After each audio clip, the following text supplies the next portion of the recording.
Al-Baqarah, la vache sourate 2, versets 21 à 29. La loi. Tout le monde croit en quelque chose. La vraie question c'est, est-ce que ce en quoi tu crois mérite que tu y crois? C'est pas une attaque, c'est pas un jugement, c'est juste une question honnête. Parce que croire c'est facile, tout le monde le fait. Mais vérifier ce en quoi on croit, ça c'est plus rare. Ces versets posent exactement cette question, et ils attendent une réponse. Introduction.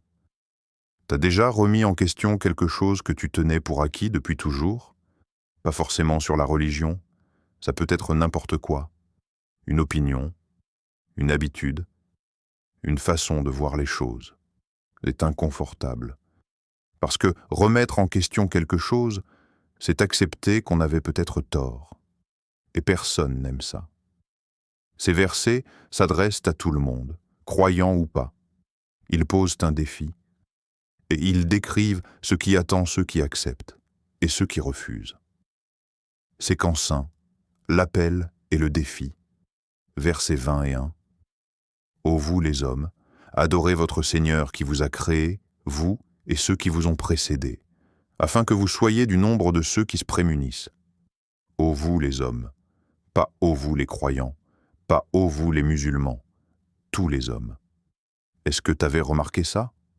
Que cet appel ne s'adresse pas à un groupe particulier, mais à tout le monde sans exception. Et ce mot, ceux qui se prémunissent, c'est la taqwa en arabe. Un mot qu'on a déjà croisé dans les premiers versets. Il revient ici comme une destination. Quelque chose vers quoi on marche, pas quelque chose qu'on a déjà. Verset 22. Lui qui a fait de la terre un lit pour vous, et du ciel un édifice, et qui a fait descendre du ciel une eau dont il a fait sortir des fruits pour vous nourrir. Ne donnez donc pas à Dieu des égaux alors que vous savez. Une liste simple. La terre, le ciel, l'eau, les fruits. Des choses tellement ordinaires qu'on n'y pense plus. Est-ce que le fait de ne plus y penser veut dire qu'on est reconnaissant, ou au contraire qu'on a oublié d'où ça vient? Et cette dernière phrase, alors que vous savez quoi exactement? Est-ce que tout le monde sait? Ou est-ce que c'est une façon de dire que quelque part, on sait tous, même ceux qui prétendent ne pas savoir? Versets 23 à 24. Et si vous êtes dans le doute sur ce que nous avons révélé à notre serviteur, apportez donc une sourate semblable et appelez vos témoins en dehors de Dieu si vous êtes véridiques. Et si vous ne le faites pas, et vous ne le ferez pas, alors craignez le feu dont le combustible sera les hommes et les pierres préparés pour les incroyants. Un défi direct. Si tu doutes, prouve que tu as raison de douter, et cette phrase « et vous ne le ferez pas », c'est pas une menace, c'est une certitude affichée. Est-ce que c'est arrogant de dire ça, ou est-ce que c'est juste confiant? Et pourquoi le défi porte sur une sourate, un mot arabe qui désigne un chapitre, et selon certains spécialistes de la langue, viendrait d'une racine qui évoque l'élévation et pas sur autre chose? Qu'est-ce que ça dit sur ce que ce texte pense de lui-même? Séquence 2. Le paradis et l'enfer. Verset 25. Et annonce la bonne nouvelle à ceux qui croient et accomplissent les bonnes œuvres, qu'ils auront des jardins sous lesquels coulent des rivières. Chaque fois qu'on leur donnera un fruit à manger, ils diront « c'est ce qu'on nous donnait avant », et on leur donnera des choses semblables. Et ils auront là des épouses purifiées, et ils y demeureront éternellement. C'est ce qu'on nous donnait avant. Ils reconnaissent les fruits, mais c'est pas tout à fait les mêmes, semblables, mais différents. Est-ce que ça veut dire que ce qui nous attend ressemble à ce qu'on connaît, juste pour qu'on puisse l'imaginer? Et pourquoi est-ce important de préciser que c'est éternel? Est-ce que l'éternité, ça change la valeur de quelque chose? Verset 26. Dieu ne se gêne pas de citer en exemple un moustique ou quelque chose de plus petit encore. Quant à ceux qui croient, ils savent que c'est la vérité venant de leur Seigneur. Quant à ceux qui mécroient, ils disent « Qu'a voulu dire Dieu par cet exemple? Il en égare plusieurs par là, et il en guide plusieurs. Mais il n'en égare que les pervers. » Un moustique. Pourquoi un moustique? Pourquoi pas quelque chose de grand et d'impressionnant? Est-ce que la vérité a besoin d'être grande pour être vraie? Et cette idée, le même exemple égare certains et en guide d'autres, comment le même verset peut faire deux choses opposées selon celui qui le lit? Séquence 3. La création. Verset 27. Ceux qui rompent le pacte de Dieu après l'avoir contracté et qui tranchent ce que Dieu a ordonné de joindre et qui sèment la corruption sur terre, ceux-là sont les perdants. Un pacte.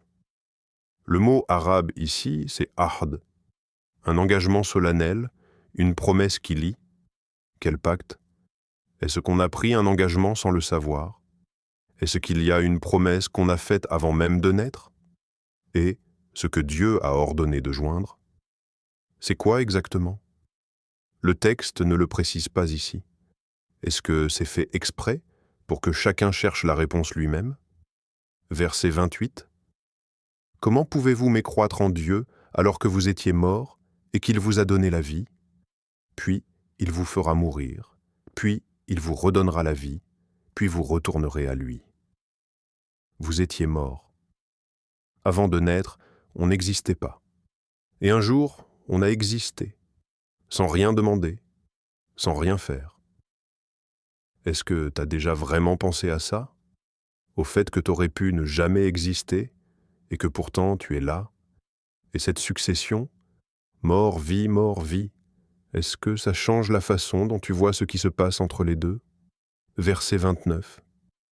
C'est lui qui a créé pour vous tout ce qui est sur la terre, puis il s'est orienté vers le ciel et en a fait 7 cieux, et il est omniscient de toutes choses. Il a créé pour vous tout ce qui est sur la terre. Pour vous, pas malgré vous, pas sans vous, pour vous. Est-ce que ça veut dire que tout ce qui existe a un lien avec toi? Que rien n'est vraiment étranger à ta vie? L'histoire. Un architecte construisait des maisons depuis 30 ans. Un jour, un client lui demanda de concevoir la maison de sa vie. Pas de budget limité, pas de contraintes, juste la meilleure maison possible. L'architecte passa des mois à travailler, il livra les plans. Le client les regarda et dit « Mais pourquoi autant de fenêtres ?» L'architecte répondit « Pour la lumière ?»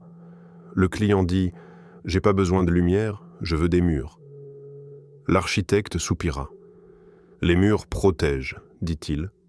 Mais sans lumière, tu construis juste une belle prison. » Le client fit construire sa maison, avec des murs, peu de fenêtres. Quelques années après, il vendit la maison. Il disait à tout le monde qu'elle était mal conçue.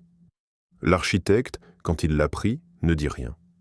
Il savait que le problème n'était pas dans les plans.